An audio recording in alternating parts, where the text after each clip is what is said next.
सोना एक ऐसी धातु जिसकी कीमत इतनी ज्यादा है कि इसके लिए न जाने कितने युद्ध लड़े गए हैं।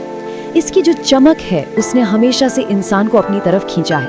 पर इसकी असली कहानी क्या है, कहां से आया ये?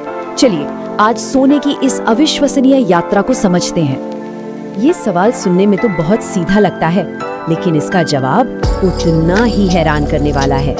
हाँ, हम सब जानते हैं कि सोना खानों से निकलता है, पर क्या ये वही बनता है?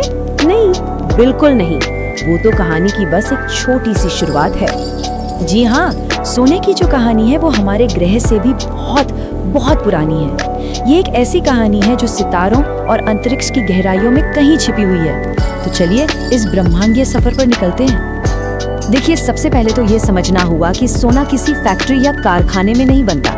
इसका जन्म होता है ब्रह्मांड की सबसे शक्तिशाली और कह सकते हैं सबसे विस्फोटक घटनाओं में से एक में। सोना बनाने के लिए ना असाधारण ऊर्जा की जरूरत पड़ती है, और ये ऊर्जा पैदा होती है जब कोई बहुत बड़ा तारा अपने जीवन के अंत में एक सुपरनोवा की तरह फट जाता है, या फिर जब दो बेहद घने न्यूट्रॉन तारे आपस में टकराते हैं। असल में तो अब ये माना जाता है कि न्यूट्रॉन तारों की टक्कर से सुपरनोवा से भी कहीं ज्यादा सोना बनता है। इन घटनाओं के दौरान जो तापमान होता है वो अरबों डिग्री तक पहुंच जाता है। सोचिए, अरबों डिग्री! इतनी जबरदस्त गर्मी में छोटे छोटे कण आपस में जुड़कर सोने जैसे भारी तत्व बनाते हैं। ये एक ऐसी प्रक्रिया है जिसे धरती पर दोहराने का तो सवाल ही पैदा नहीं होता। तो इसका सीधा सीधा मतलब ये हुआ कि हमारे हाथ में मौजूद सोने का हर एक कण, हर एक एटम कभी किसी तारे का हिस्सा हुआ करता था। ये सचमुच में तारों की धूल है जिससे अरबों साल पहले पूरे ब्रह्मांड में बिखेर दिया गया था। ठीक है, तो सोना अंतरिक्ष में तो बन गया, लेकिन ये हम तक यानी धरती तक कैसे पहुंचा? अच्छा, इसकी यात्रा भी उतनी ही दिलचस्प है। सोने ने अरबों साल तक अंतरिक्ष के अंधेरे में सफर किया। फिर जब हमारी पृथ्वी बनी रही थी, एक युवा ग्रह थी, तब सोने से भरे हुए हजारों लाखों उल्का पिंड हमारे ग्रह से टकराए। कह सकते हैं कि ये सोने की डिलीवरी का एक कॉस्मिक तरीका था। उस शुरुआती दौर में जब धरती पिघली हुई थी, सोना भारी होने के कारण धीरे धीरे धरती के केंद्र की ओर डूब गया। वहाँ ये चट्टानों और दूसरे खनिजों के साथ मिल गया और अरबों सालों तक वहीं गहराई में छिपा रहा। तो सोने का धरती पर पहुंचना तो बस शुरुआत थी। अब असली चुनौती ये थी कि उसे सतह के पास कैसे लाया जाए ताकि हम इंसान उसे कभी खोज सके। और यहाँ काम आती हैं भूवैज्ञानिक ताकतें।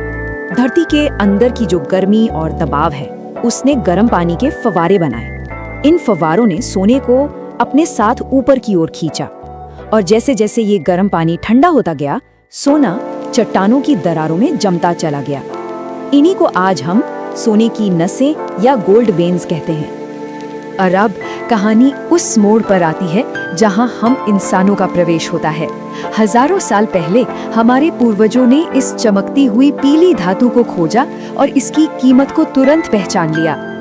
शुरुआत में सोना नदियों की रेत में छानकर बड़े ही आसान तरीकों से निकाला जाता था, लेकिन आज हमें जमीन में मीलों गहरी खदानें खोदनी पड़ती हैं, विशाल चट्टानों को तोड़ना पड़ता है और फिर बहुत ही जटिल रासायनिक प्रक्रियाओं का इस्तेमाल करना पड़ता है ताकि उस चट्टान से जरा सा सोना अलग किया जा सके।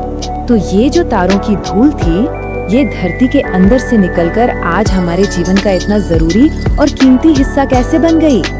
एक बार जब सोना शुद्ध हो जाता है तो उसे पिघलाकर अलग अलग आकार दिए जाते हैं। सिक्कों और बार से लेकर हमारे फोन और कंप्यूटर के जरूरी हिस्सों तक, और हाँ, खूबसूरत गहनों तक ये तारा हर जगह मौजूद है। ये बात सोचने में ही कितनी अविश्वसनीय लगती है ना? सोने की हर एक अंगूठी, हर एक सिक्का हमारे सूरज और हमारे सौर मंडल के बनने से भी पहले का है।